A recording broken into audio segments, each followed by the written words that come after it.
So the first exposure I ever had to a Reliant Robin was from Top Gear, probably like everyone else did. You see Jeremy Clarkson tipping one over constantly. Just goes around the corner and it's on its side, and then he has some famous person come and flip him over, or some inside joke like that. That was my first exposure to not just a Robin, but also Top Gear. That was a clip that my dad showed me, and then I was hooked on Top Gear, of course, like everyone is. And then fast forward, I don't know, 7 years later, I had a friend who also owned a Trabant, which I have, and he knew about me from that and from my YouTube channel. He knew the sort of car interest that I had. So he called me up one day and said, "Hey, I've got a Reliant Robin. I've had it for a little bit. Do you want it?" Yes. Yes, it's not a question. Yes, I want it. Unfortunately, at that time, I didn't have enough money to buy this Reliant Robin, so it was a lot of debate back and forth of, should I spend all of my money on this stupid car? It makes sense for the channel. I want one. Is it really a good investment? I don't have much work to do with it. It's sort of sorted. You should buy a Reliant Robin anyway. Anyway, I ended up taking a small loan from my mother for a Reliant Robin. Bless her. I paid that back very shortly after, but I had a Reliant Robin. I was very excited about it. The car is so poorly made. First of all, what it is, it's a 1999 Reliant Robin. It is not titled as such because that would make it too new to import into the United States because of the 25-year law. So it's titled as an 82 Reliant Robin, which, although it is a lie, is still pretty accurate because they didn't change much from 1973 or whenever they first came out to 2001 when they ended production. So this is a car from 1999. It's got all fiberglass body. The whole car weighs 900 pounds, which is astonishing. It has an 850cc aluminum alloy engine made by Reliant, makes like 40 horsepower. Same engine that they put in basically everything. They had some sort of weird marketing scheme in, I think, mostly the 80s, where they put different color valve covers on top to differentiate between the high compression version or the one that accepts unleaded fuels. That's the kind of marketing we were dealing with. It has a single carburetor. It is mid-engine because there's a single wheel in the front. That engine has to go somewhere, so they chose to put it basically between the two already very narrow front seats. So as a side impact of that, if you're a passenger in a Reliant Robin, your legs are going to get very warm from the exhaust. So that's what it is. It's also got a 4-speed manual. They were all the same. They changed the body styles over the years. The one that I have is a 3rd gen, which as far as I know, is the only one in the country, which is quite the prestigious honor to have. Granted, by Generation 3, no one was buying these stupid things anymore because they're cars from the very early 70s. They're carbureted. They had no place in the 21st century. So I think they only made, if my numbers are correct, 900 of these Mark III Reliant Robins, and I think only about 300 of them still exist on the road. And I've got one of them, and it's in the United States. It was imported by a guy, a British guy, of course, for his fish and chip shop in New York. I'm not wearing the shirt now, but he made a shirt for the car, and he wrapped the whole thing in this silly Union Jack livery. He used it as a delivery car for his fish and chip shop. I can only imagine how terrible it was as a delivery car. It's not the most reliable thing in the world. It's also not unreliable, but it's a car from 99 with a carburetor, so, you know, and a manual choke. Anyway, apparently his business went upside down, and he sold it to this guy. We'll call him John Funkmaster, mostly because I don't remember his name. But he had it for a while. I don't know how he knew the fish and chip shop guy. I'm not really concerned with that connection because I have the car now. And when I first got it, I drove it a lot. And if I hadn't bought this Polestar a couple of months ago, then I would still be driving it quite a lot.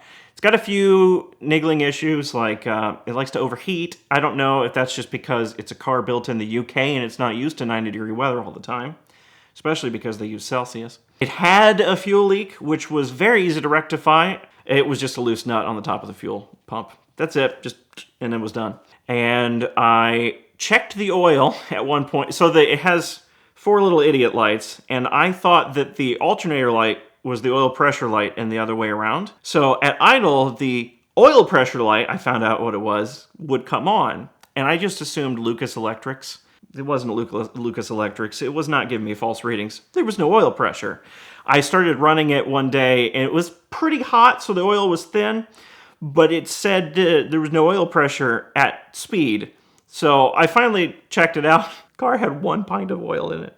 I took the oil pan drain out, drained it. It was like that's much oil in there.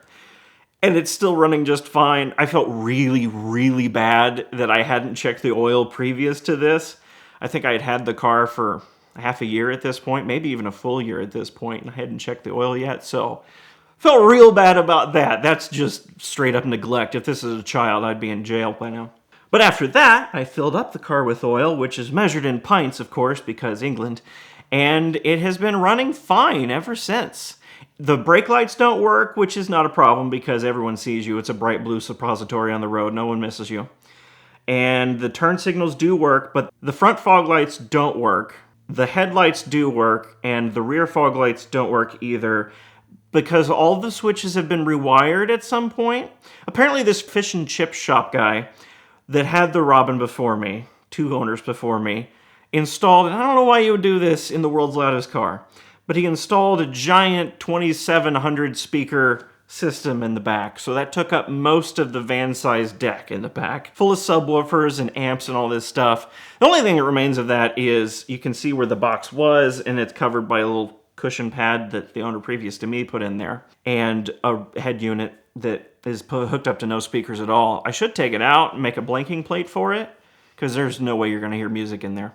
But I guess you can charge your phone. It's got a USB port on it. That's the only thing that's left of that speaker system. But yeah, owning a Robin is a lot of fun, and you never get a negative reaction from someone. You do get negative reactions from the people following the person that is slowing down on the highway to ask you questions, but the people that are looking at the car are always very happy.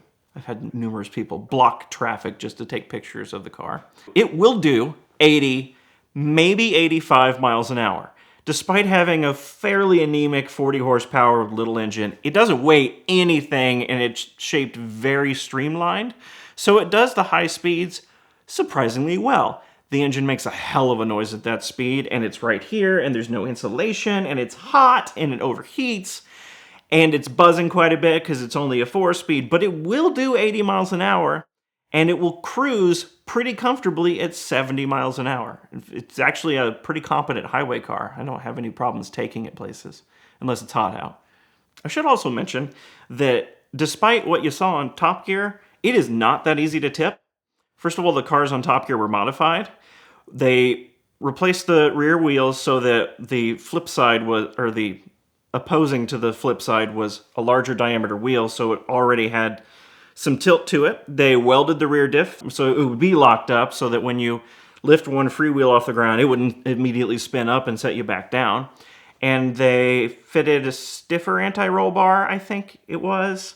And they added some safety features too to keep Jeremy Clarkson from dying, because I think everyone would be sad if he died. So my car, it is not hard to put it up on 2 wheels, but the first thing it does is the freewheel spins right up because it's got an open differential, and it sets itself right back down. If you try to make a right-hand turn, it doesn't do anything. If you try to make a left-hand turn, it tips right up, but it sets itself back down.